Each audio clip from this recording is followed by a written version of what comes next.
The feds show up at 6 a.m., arrested. They take you to the detention center. You frantically look for a lawyer. I should say your family does because you're in custody. Frantically look for a lawyer. They hire one. Apparently, my goodness, the trial lawyer of the year. They give the lawyer $175,000. Makes it seem as if he changed the world because he got the white-collar defendant out on bond, which anyone given the crime would have been able to do. Fine. $175,000 offset against an hourly wage of $800 an hour. During the initial interview with the lawyer, the defendant basically says, I did it. I stole. I broke the law. There ain't no way I'm going to prevail. And the lawyer, like so many lawyers, says, well, wait a second. I was the trial lawyer of the year. Let me go through all of the discovery. Let me understand what's taking place. And of course, the lawyer the defendant who's new to the process says, wait, there's a way out. I'm telling you I'm guilty. There's potentially a way out through discovery. You're going to vet, you're going to search, you're going to look. Awesome, let me know. 3 months goes by, 6 months goes by. U.S. attorney apparently is busy preparing for another trial. So he's happy to let the lawyer do his work and bill. And he does. And after about 6 months, the U.S. attorney finally reaches back out and says, are we going to trial? What's happening here? The defense attorney asks for a little bit more money, still going through discovery, apparently. And after about 9 months, the U.S. attorney says, are we going to trial? Is your guy going to plead guilty? The U.S. attorney says, give you a little bit more time to figure it out. From there, the defense attorney, the trial lawyer of the year, says to his client, I've gone through everything, and it's unlikely that you would prevail. So in my opinion, you should probably plead guilty. And the defendant's like, well, I told you this 9 months ago. I told you the day I hired you that I was guilty and you wanted to go through this discovery. Plus you're the trial attorney of the year. I got the impression if we go to trial, there's some loophole. You'd find a way to win. It's like, well, no, I don't think you'd win. He's like, okay, well, what happens next? Where are we going from here? And the lawyer says, well, I need more money. I need more money. And he's like, well, I gave you $175,000. Yeah, no, we've been researching the case and going through discovery. And by the way, all of this is going to lead up to the government recommending and asking for a longer federal prison sentence. Tragic, awful, sickening. Let's continue. Well, I need more money. We have to prepare for your plea agreement. Then there's the probation interview, sentencing. I need $100,000. But don't worry, unlike the $800 an hour I've been charging you to go through discovery, this is going to take you all the way through sentencing. So $275 all in. Former U.S. attorney, by the way.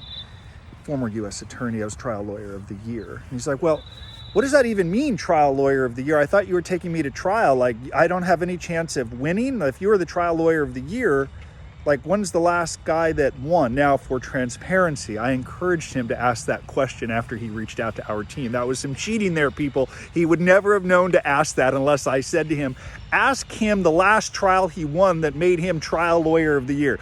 He asked, and the lawyer said, well, that was an award I received from an organization. I've actually never taken a defense client to trial. That's when I was the U.S. attorney. It's like, well, wait a second.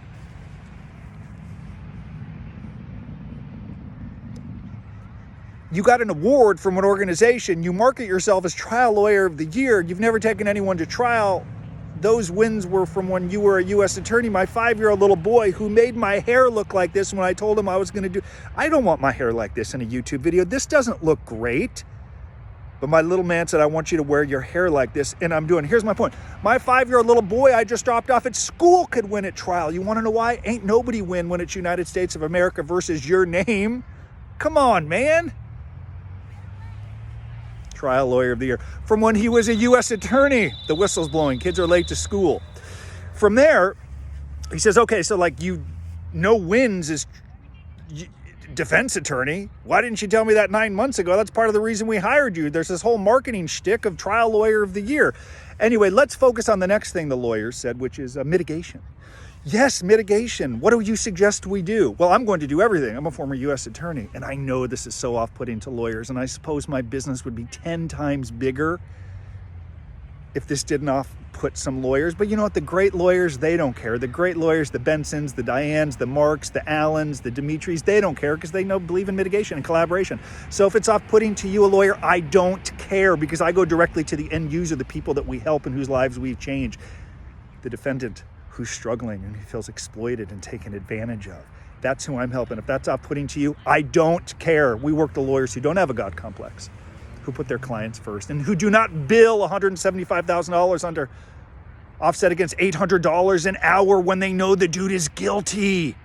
When he says, I'm guilty, I will never win, but they insinuate, let me go through discovery, we'll see, only to discover the dude broke the law. Let's get back to mitigation for a moment. This person then works with our team. We write a very compelling narrative. The lawyer even likes the narrative. He likes the narrative. Remorseful, heartfelt, honest. I love that you're working. I love that you're doing things. The lawyer likes the narrative, then says, but we are never getting this to the probation officer. Are you crazy? The defendant's like, well, wait a second. Well, my arm is starting to get hurt. Hold on. The defendant's like, well, wait a second. I saw these videos where Michael Santos interviewed 2 judges about the value of mitigation and preparing for sentencing.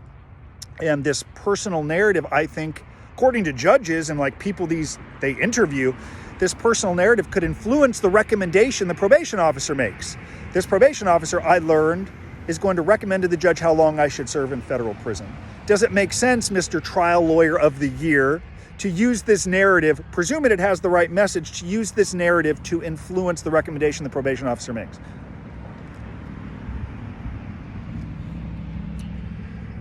Does it? Hair is bad, man. Does it?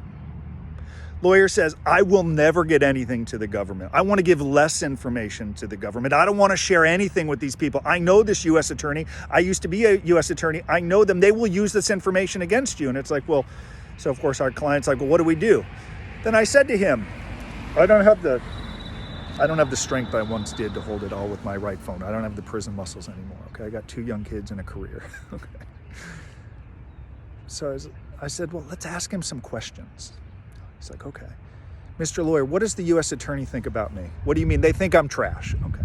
What does the probation officer think about me? What do you mean? They think I'm trash. Why? Because I spoke with the U.S. attorney. They read the Department of Justice press release. They're going to parrot exactly what the prosecutor says. So basically, these people think I'm trash, think I'm a career criminal, an inveterate criminal scum trash. That's what they think about me. Does it make sense that I try to change that narrative? That I could show that I'm better than bad decisions I made, articulate a plan to do better, methodical, deliberate steps. Does that make sense? We will not give anything to the government. They will use it against you. The lawyer's adamant. From there, he sits for the probation interview that we prepared him for. He did well, did not get the narrative to the probation officer because his lawyer would not allow it. Fine. Probation officer comes back, recommends a guideline sentence. Then we're inching towards sentencing, which is coming up here soon. And the defendant, our client, is devastated to learn the prosecutor is asking for the maximum under the plea, which is 60 months. He pled guilty to a count of conspiracy to commit fraud. Cap is 60 months in prison. And they're asking for 60 months in prison. And he's like, what? I pled guilty. I said that I was sorry. This whole damn thing's gone on for like 14 or 15 months. Like, why? And in justifying the longer federal prison sentence, the government said the defendant waited too long to accept responsibility. He was going to trial, excess government resources wasted to the detriment of other cases, to the detriment of our resources in the U.S. Attorney's Office. And the defendant's like, I wanted to plead guilty day one. I said that I did it. Instead, I gave a lawyer $175,000 offset against $800 an hour, and I gave him another $100,000 more to take me through sentencing. I already feel like I've been in jail for 15 months. I already feel like I've been in jail. I'm not getting credit for it. Now they want the maximum under the plea. The probation officer is this is bad stuff. So here's how I'll wrap up this message after I drop my kids off at school with awful hair before I go run 6 miles that I do not want to run because I'm busy and I'm just not in the mood to run today, but I'm going to do it. Use your intuition. Use your skill set. Don't fall for marketing trial lawyer of the year. I want you to ask, what does that mean? You want me to go to trial? Fine. Share with me the last few cases you've won. Have you ever gone? Have you ever won? I'd love to know. And by the way, why would you go through discovery only to discover that I stole? I broke the law. Also, I've seen the statistics, lawyers, about the percentage of people that go to trial. Most of them lose. I bet you even people that are innocent lose. Why? It's like Michael Santos said to me while we were walking that dusty dirt track in federal prison while we began creating this business, White Collar Advice. He said to me, hey, bub, some innocent dudes in this prison, yet when you see United States of America versus your name, it is difficult to prevail. Indeed. These are great learning lessons. I want you to learn. I want you to ask questions, but I will tell you, thankfully, Our client just said, I'm not going to get run over. I'm the one that's going to serve the time in federal prison. I'm the one that's going to leave my wife, kids, and dogs behind. I am getting the narrative to the probation officer, and he did.